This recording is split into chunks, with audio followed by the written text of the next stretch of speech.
আসসালামু আলাইকুম, শুভ দুপুর। যে যেখানে আছেন সবাই ভালো থাকেন। সবার জন্য দোয়া আর ভালোবাসা সবসময় আমার পক্ষ থেকে। আজকের রান্নায় দুপুরে রুই মাছ রান্না করব, পেঁয়াজ দিয়ে মাছ ভুনা করব, আর একটা কাঁচা আম দিয়ে রান্না হবে। তো রান্না বান্না তো প্রতিদিন একই রকম। কারো রান্না এক একজনের রান্না এক এক স্টাইলে হয়, এক একজনের খাবারের রুচিও এক এক রকম হয়। তো ভিন্ন ভিন্নভাবে ভিন্ন ভিন্ন পরিবারে রান্নার আয়োজন করা হয়, এটা আমরা সবাই জানি। তো আমার রান্নায় ছিল আজকে রুই মাছ দিয়ে পেঁয়াজ কাঁচামরিচ দিয়ে মাছ ভুনা করব। তো পেঁয়াজ ভেজে মশলা দিয়ে খুব ভালোভাবে কষিয়ে নিলাম। দেন গরম পানি দিয়ে মশলাটা কষানো হয়ে গেছে। কষানোর শেষে আমি একটা কলা দিয়ে আরেকটু পানি দিয়ে দিলাম।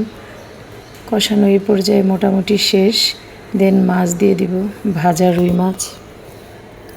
এই রান্নাটা খুবই সহজ, সবাই জানি আমরা কিভাবে মাছ দিয়ে পেঁয়াজ দিয়ে ভুনা করতে হয়, এটা আমাদের সবারই জানা। আমি আমার মতো, আপনি আপনার মতো করেন। কারো বাসায় মশলা একটু কম ইউজ হয়, কারো বাসায় বেশি। জাস্ট ডিফারেন্টটা এটাই, আর কিছু না।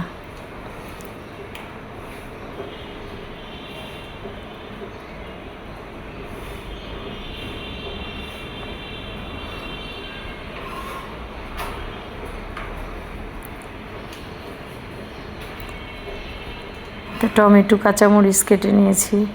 টমেটো দিয়ে আমি আরেকটা আইটেম রান্না করব। মাছ ভুনাটা মোটামুটি কমপ্লিট হয়ে গেছে। এখন আমি অল্প একটু কাঁচামরিচ দিয়ে দিলাম। আমি ভুনা মাছটা একটু মশলা বেশি ইউজ করি বরাবরই।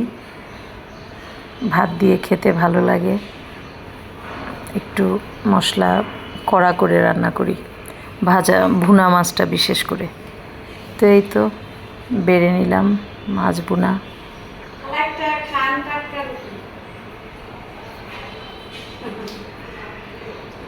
আমি খালার সাথে কথাও বলছি, ভয়েস দিছি। খালা, কলা দিয়ে রুটি খান। মাছ ভুনা হয়ে গেছে। আমি আজকে সবজি রান্না করব হচ্ছে কালো বেগুন, টমেটো আর কচুর ছড়ি। ছড়িটা আগে স্ট্রিম দিয়ে স্কিনটা ফেলে নিছি। দেন হলুদের গুঁড়া, মরিচের গুঁড়া, আদা রসুন পেস্ট, পরিমাণ মতো তেল সব দিয়ে দিলাম একসাথে। এটা আমি কাঁচা আম দিয়ে রান্না করব।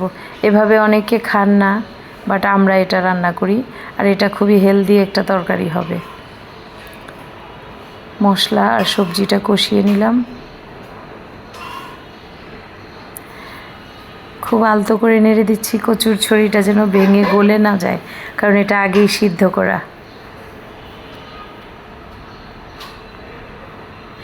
আমার গলাটা একটু বসে গেছে, মেঘলা দিনে এরকম হয় আমার। তো এখানে একটু ভাঙা ভোঙা মাছ দিয়ে দিলাম, কানসা টানসা লেজ এসব দিয়েই এটা টক করব। এই মাছটাও আজকে ভাজাই ছিল একসাথে, সব মাছ ভেজে নিয়েছিলাম। আমি আরও কিছুটা গরম পানি দিয়ে এবার এটা খুব ভালোভাবে বয়েল করব। এই তরকারিটা একটু বেশি করে জাল হলে খেতে ভালো লাগবে। এবার দিয়ে দিলাম কাঁচা আম আর কাঁচামরিচ। এত ইয়াম্মি এটা খেতে, বলে বোঝানো যাবে না। খাওয়াতে পারলে বুঝাইতাম এটা কত টেস্ট। কাঁচা আম, রুই মাছ, টমেটো, ছড়ি, বেগুন।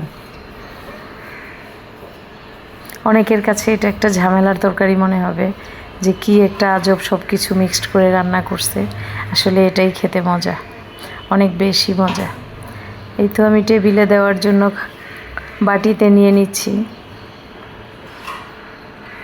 যারা সবজি খেতে পছন্দ করেন, যারা টক খেতে পছন্দ করেন, তারা আমার রান্নাটা পছন্দ করবেন।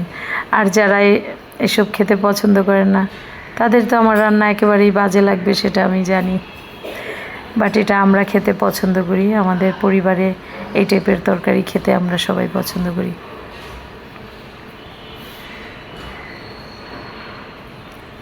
ধন্যবাদ সবাইকে।